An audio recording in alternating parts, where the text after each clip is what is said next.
You are listening to Small Farms Radio. Welcome to Small Farms Radio. I'm your host, Jamie Johnson. So in the last episode, we sent our agroforestry specialist, Connor Youngerman, to New York City to follow a mushroom through a relatively new circular economy. If that makes no sense to you, go back and listen to that episode.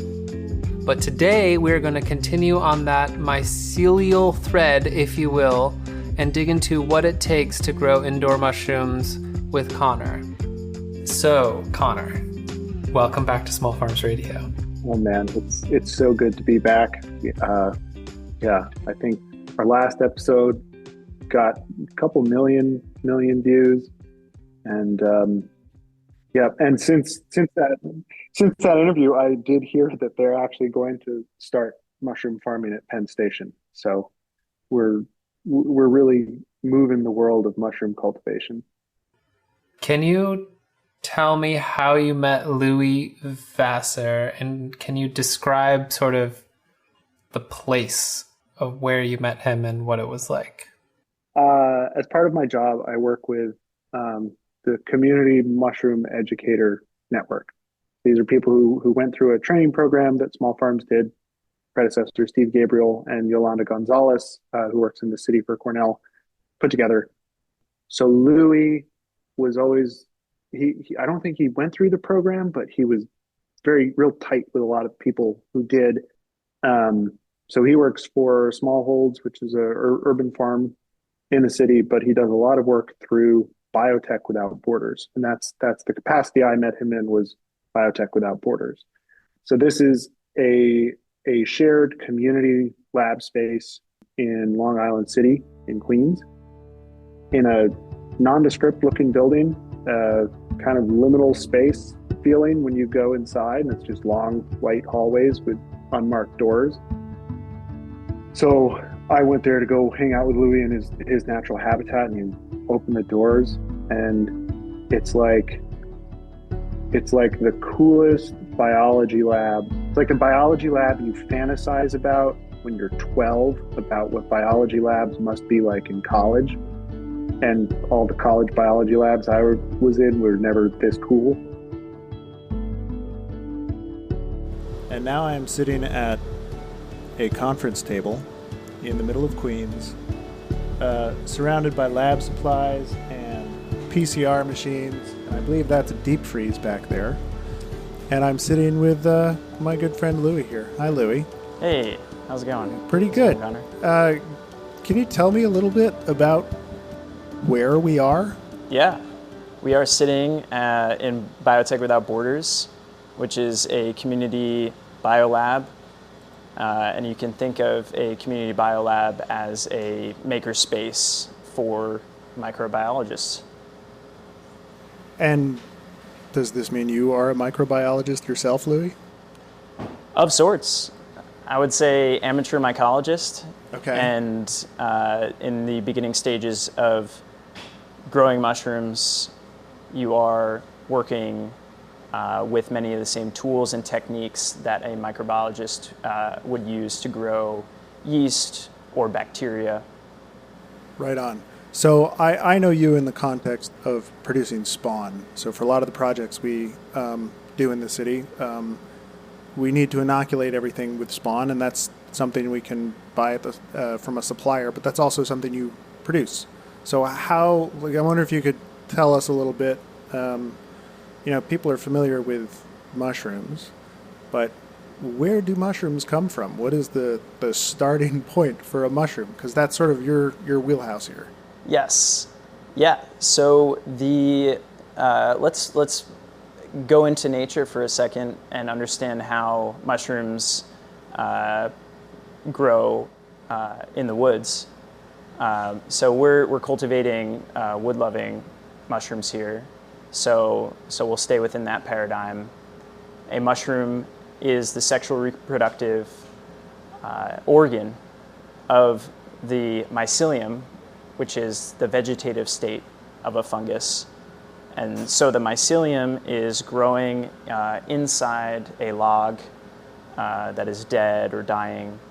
And once it's fully grown through the log, it forms the mushroom to spread its spores into the air.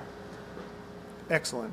And because I think a lot of people get confused sometimes, especially when we're leading workshops, is there's a sort of misunderstanding that a lot of the mushrooms people are eating, they're not derived from spores, they're derived from the spawn. And so how does one acquire spawn? What is the process to creating it? Right.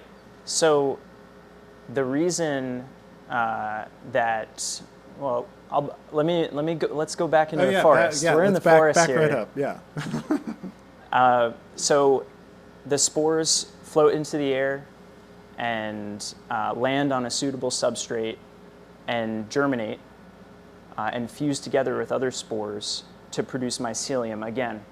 And that completes the life cycle of a mushroom or a fungus. And that spore germination and fusion process is a form of sexual reproduction, and it introduces diversity and changes into the genetics of those fungi. In the same way that we pollinate plants, or plants get pollinated. And, exactly. Yeah.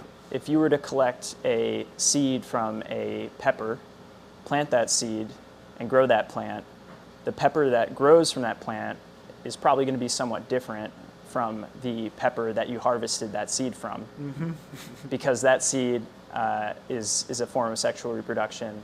So there is a time and place for growing mushrooms either as a hobbyist or commercially, starting from spore. But typically, we want predictable performance. So we are working from clones of existing strains of mycelium that we're interested in growing to provide that stability. So when you say spawn, we're specifically referring to a starter culture of mycelium that is expanded out to inoculate substrate to grow the mushroom of choice from. And whenever we want to start that process again, we're going to go back to that starter culture of mycelium, not to the spores necessarily, to make sure that we know exactly the genetics we're working with, and there's no kind of luck of the surprise. So the progression of growing mushrooms is ever expanding your mycelium to eventually inoculate the substrate that you're going to grow the mushrooms from. And the standard process is agar petri dish, grain spawn, sawdust substrate, then you fruit the mushrooms from that. There's a few reasons why we'd want to use sawdust over grain for a log inoculation. Ooh, please tell. So grain is very nitrogen rich, which is great. The mycelium loves that, but also competitor molds and bacteria also really love nitrogen rich material that has simple sugars in it. So while I did use that in the earlier stages of making the spawn, I then inoculated some oak sawdust that was supplemented with a little bit of wheat bran, but by far less nitrogen than in the grain. And that does a few things. It's a less nutritious substrate, so when we're out in the community garden where it's not a sterile environment and there's other molds and microbes floating around, there isn't such a nutrient-rich spawn that we're introducing to the log. So we're preventing contamination from happening by just having a less nutritious spawn. Right, you're not attracting things that are in the air to come and land on your spawn and go, oh man, I'm going to outcompete this shiitake spawn. Because it's mostly sawdust, and not many competitors can chomp through sawdust like mushroom mycelium. And so the other thing is, with sawdust spawn, there's plenty of cellulose and lignin that the mycelium is going to ramp up production of enzymes to break down those compounds. It's no longer being given the simple sugars from the grain or the agar media, and it's no longer being lazy, being served. You're throwing it out into the deep end. Right, exactly. It's got to start working to break down that cellulose and lignin. Those enzymes are being built up. It's getting its juices flowing, and then you give it a log, which is mostly lignin and cellulose. It's already been primed to chew right through that. All of this spawn has to be autoclaved or sterilized in some way before you throw your stuff from the plate on or other spawn. Yes, exactly. So the easiest way to expand your mycelium is to make sure nothing else is growing on the media that you're expanding it on. So after formulating your spawn media, you sterilize it at 250 degrees for an hour or two, and then take it out, let it cool down, and then you inoculate it in front of a HEPA flow hood. That's this beast over here with the garbage bag on top of it. Yeah, that's the. This is high tech over here. Keep the while it's not blowing, the garbage bag protects dust from settling on the on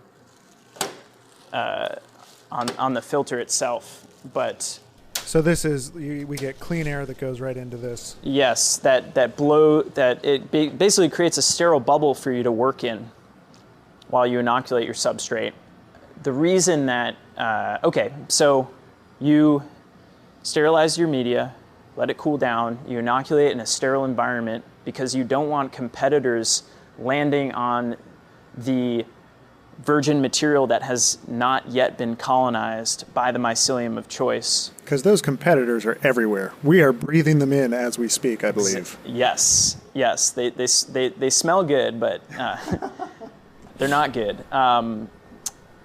So once the spawn is fully colonized, it has it's covered all of the media with mycelium, so any competitor that could grow on the substrate is no longer able to, right? And also the mycelium has grown to a mass that has, it now has an immune system also to fight off competitors.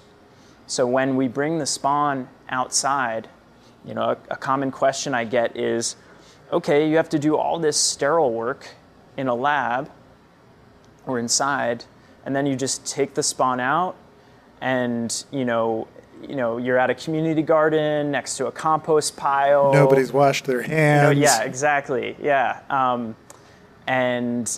What you just kind of throw sterility, out the window, and you really need to wait for the spawn to be fully colonized.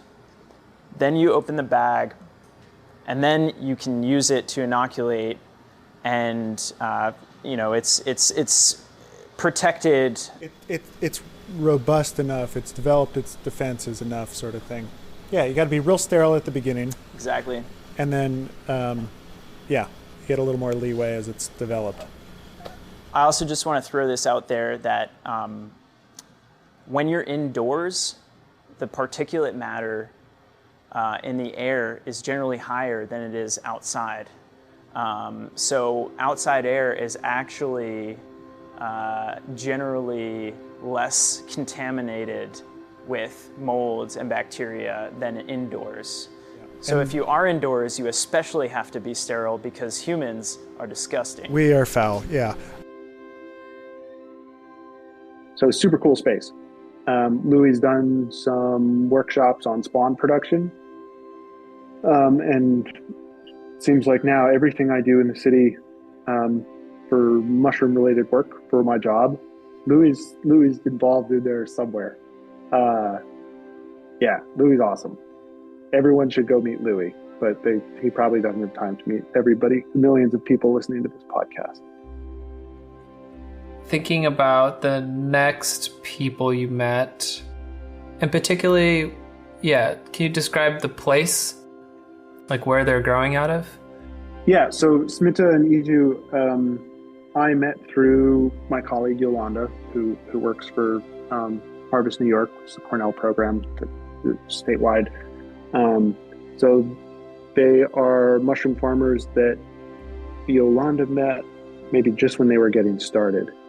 So they're also based in Queens, and in the basement of this building that just looks like an apartment building in Queens, kind of probably turn of the last century. And we walked over there and we got to the door and we're like, this can't be right. And then Smita emerges from this hatch next to the sidewalk, and they're in the basement.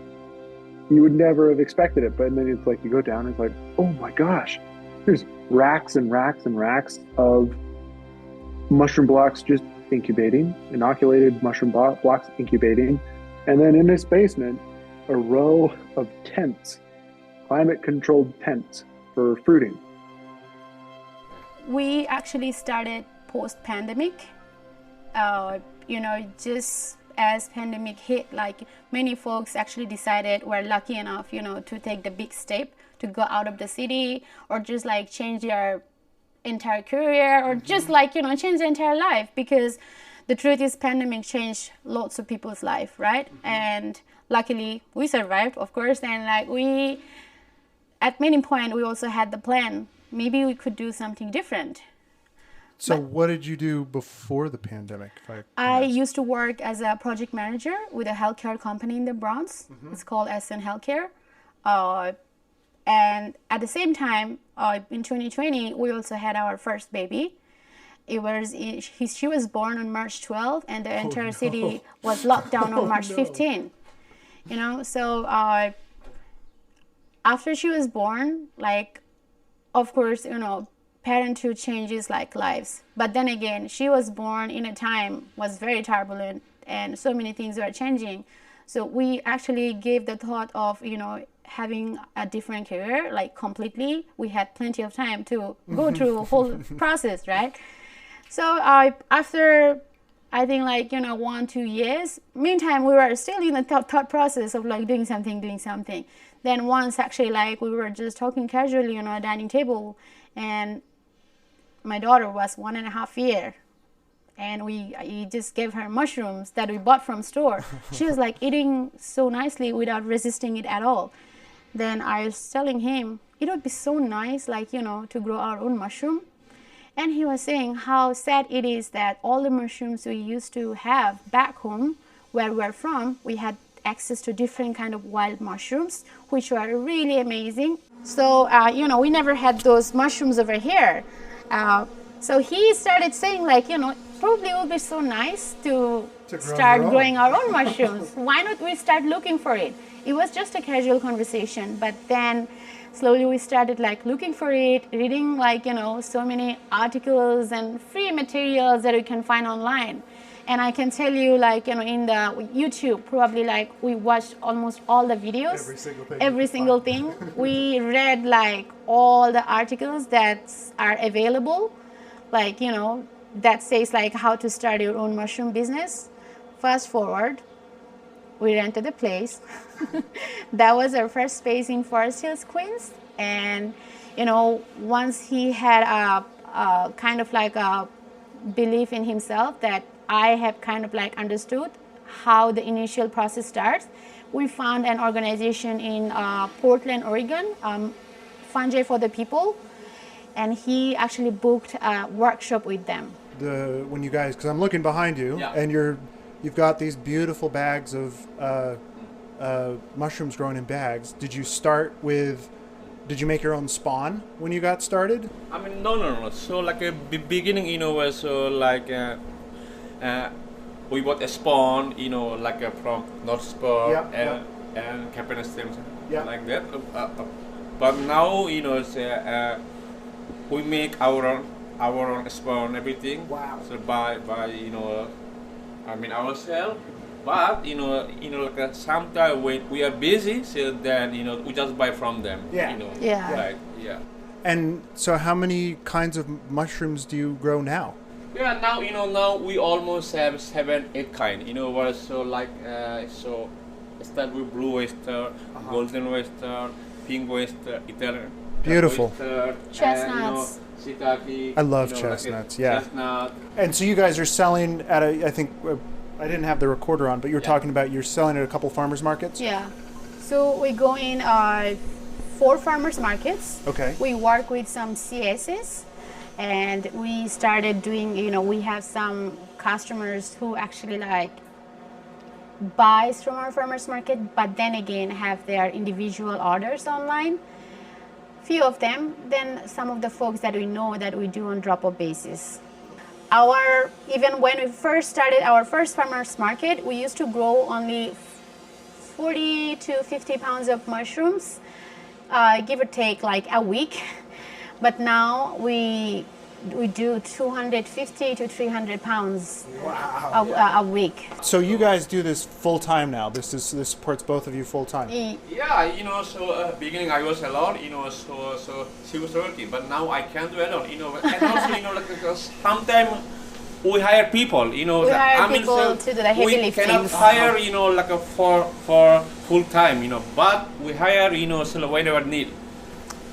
Currently, we are in a position that, like, after paying all the rents and expenses, and after, of course, like since we are full time, after paying ourselves, like we are kind of in the middle of that. If we want, we can't even hire somebody.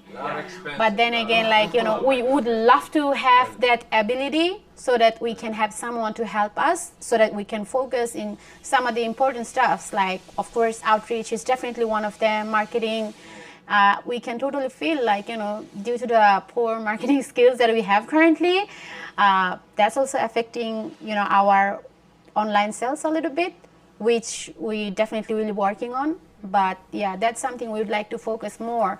And besides, like, in near future, we also want to get out of basement space and probably like, probably like, not very far from the city. But we'd like to have a space where we'll be able to operate in a, well-built, like nice facility, because all the rents that we're paying, and it kind of like it's one of the most challenging part is every time we have deliveries or just to operate on a day-to-day basis. Sometimes we have to carry out heavy stuff in and out. That's takes like a lot of extra stresses and effort, of course, both physically, and sometimes when you're too exhausted physically, it affects the mental health too, right? But the great part is we love doing this. So not a single day I want to go back to the work. We don't have to report to anybody. Sometimes we work like 4:30 in the morning so that we can beat the traffic. Or sometimes we just stay up late night over here. So, and we have our parents to take care and help us with the kids, which is very helpful. That's amazing. Yeah. Can you talk about some of the challenges that indoor mushroom growers face around sterility, like particularly with the system of tents that they're using and growing in a basement? Yeah, I mean, that's sort of the crux of it is you have to maintain a moist environment that's nice and warm. And that is like, it's perfect for mushrooms, but it's perfect for other microorganisms. And so there's always a risk of contamination at every step of the process of indoor production. And there are operational procedures that you take as a grower to minimize at each step. But inevitably, some contamination happens. And I think Itu says it best, where he's just like, you just always cleaning. Everything has to be clean all the time, on a schedule. So mushroom growers spend a lot of time cleaning. Yeah. Can you talk about how growers decide whether to buy spawn or to make it themselves? Yeah, that's a good question. And I think every grower is different, and there's no better way. It's just you choose the method that works best for your system. So, to make your own spawn, if you really dial it in, it's not necessarily going to be a really time consuming or time suck in your schedule for a weekly chores for the farm, but it's an extra step. So if you make your own spawn, you have a positive pressure clean room, and it's like even more clean in there than the rest. And it requires a little more like lab skill, which isn't necessarily like you can learn all the skills you need from workshops or online material and just trial and error. But it's an extra step. Some people like making their own spawn because they have then total control on every moment of their production system.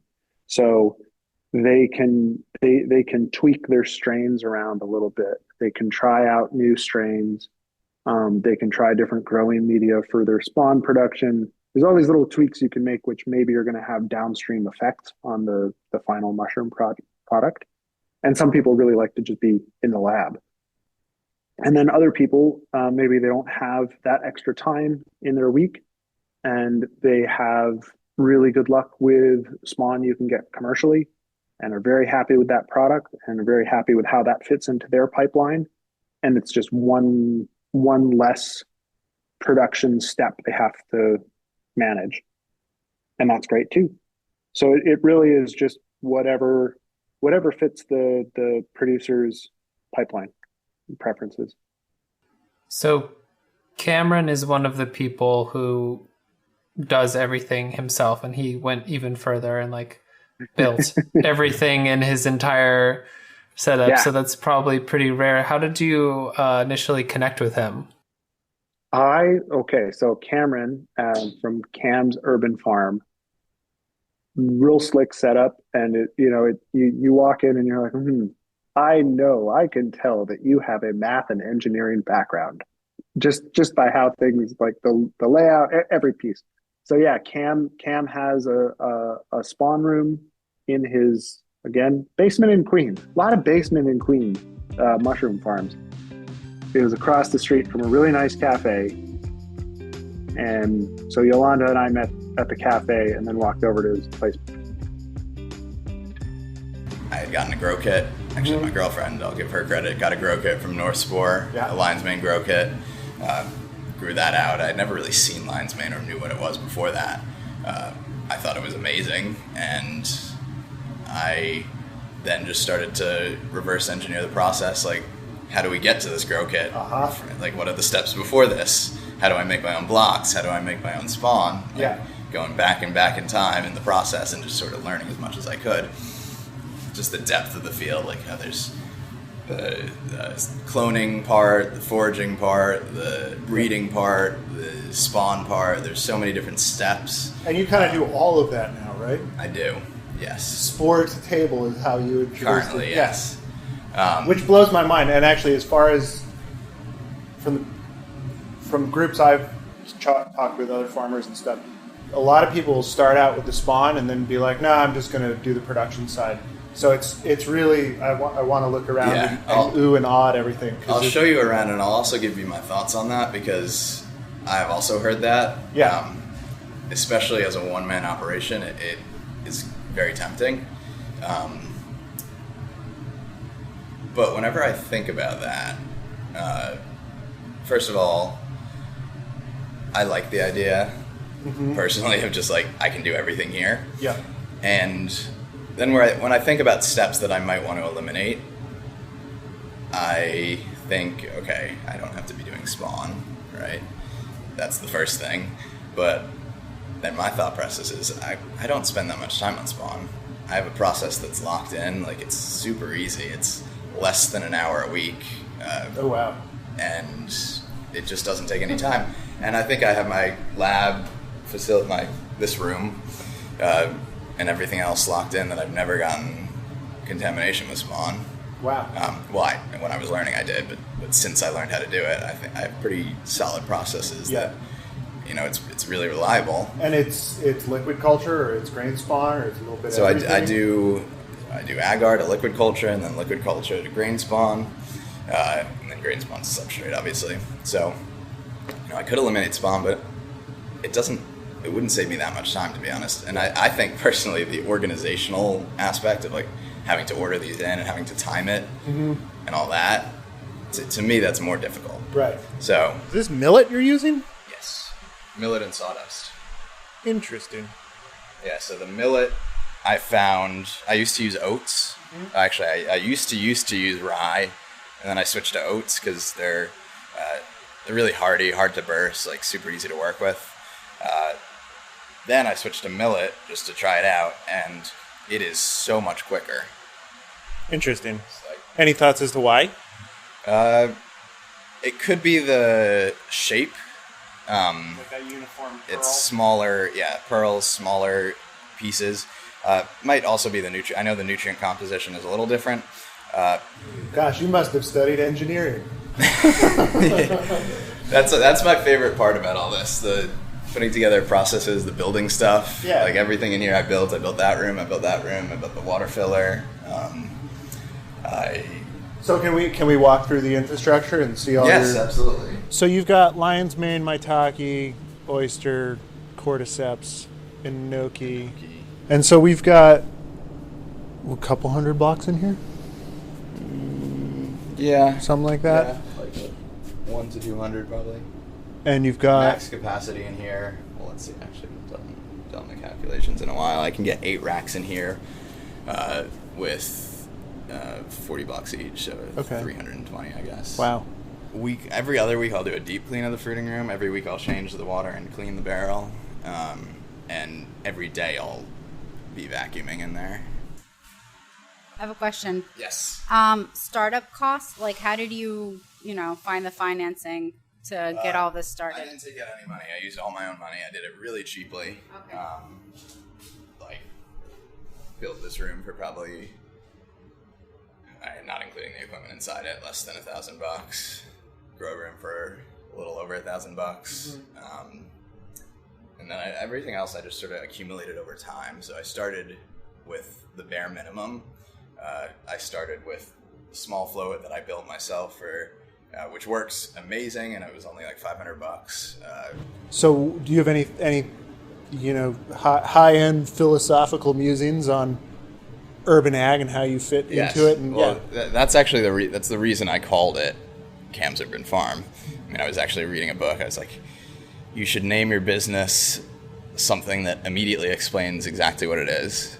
So, and I had also seen every mushroom farm under the sun calling themselves so-and-so mushrooms. I wanted to do something a little different, and I was really into the whole idea of urban farming. Like, that's kind of one of the core principles behind what I'm doing. I think it's the future of agriculture.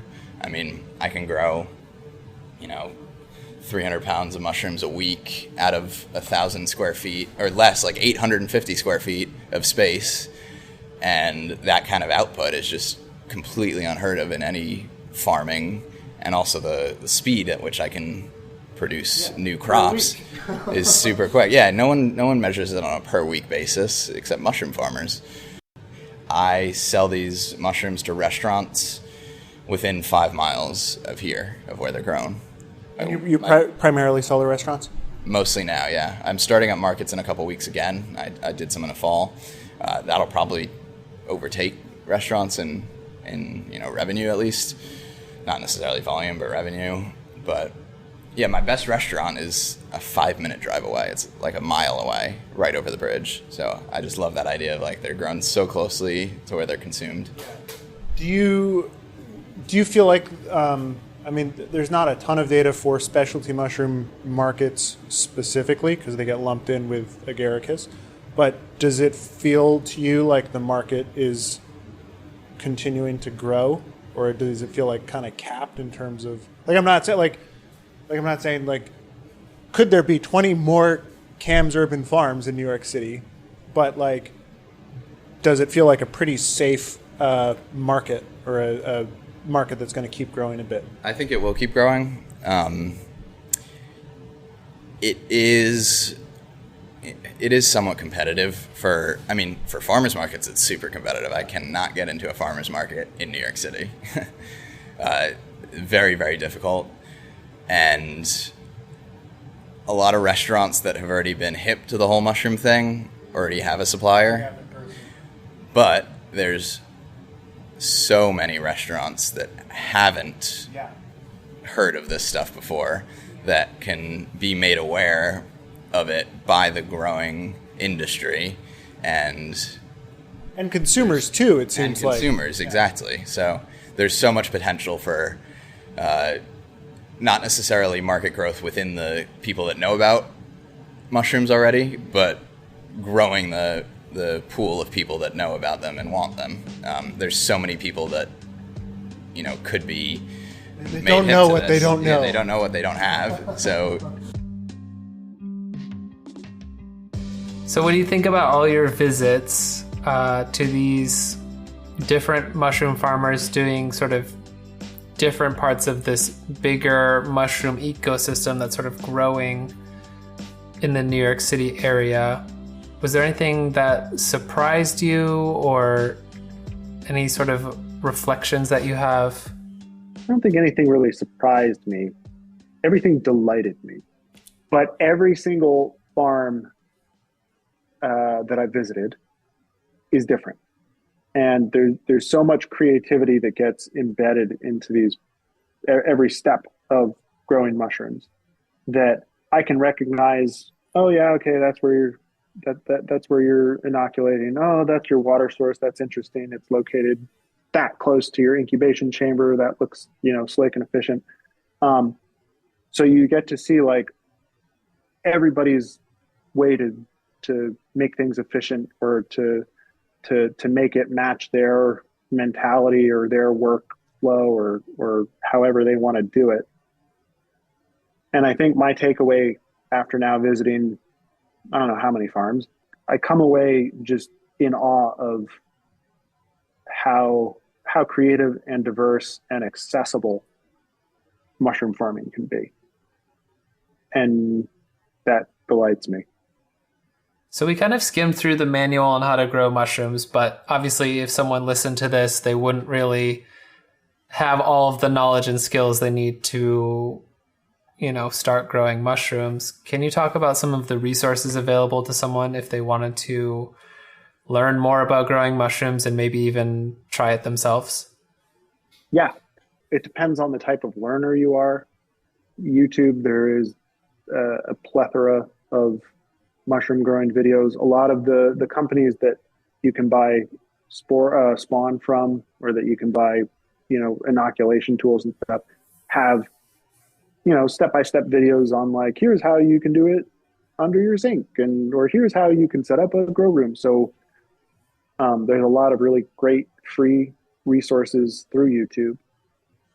And, to kind of pat ourselves on the back, the Cornell Small Farms program has what I believe to be like the clearinghouse of specialty mushroom production resources, PDF guides, and online courses. So I think it's really good to watch all of the videos you possibly can to sort of familiarize yourself with the subject and the variations and how people grow. And it's really good to read a lot, but I think everybody ends up taking at least one workshop. And that doesn't, we teach an indoor mushroom production online course at Small Farms. But there's plenty that are in person, or there are plenty that are, maybe there aren't plenty, but ours is pretty damn good. And I would encourage people to start there. And then what I tell everybody who asks about growing mushrooms is buy a ready to fruit block. So you can get these from any of the suppliers. You get it in the mail. It looks like a bag of compressed sawdust. you cut a hole in it, you leave it in a reasonably moist, dark place, and mushrooms happen. So it's kind of like, it's almost like a chia pet vibe. You know, you just put it there and, oh, look, mushrooms. That's a good place to start before you get into the like, oh, should I get spawn, or what? How am I going to do my substrate? What am I going to do for sterilization? Start with a ready to fruit block. See if you like having a mushroom growing in your space, and if you like, more importantly, if you like cooking with it. Because if you don't like eating mushrooms, probably not great to grow a bunch of them. It's hard to get excited about something that you find distasteful. That's all for today, folks. If you liked our show, subscribe or follow us on your favorite podcast platform. And if you really want to show your support, leave us a review. All of these things help boost the visibility of our show, so we appreciate your support. As always, we really want to hear from you, whether it's a comment on our latest episode or an idea for a future story. So give us a call at 607-255-4455 and share your thoughts. See you next time.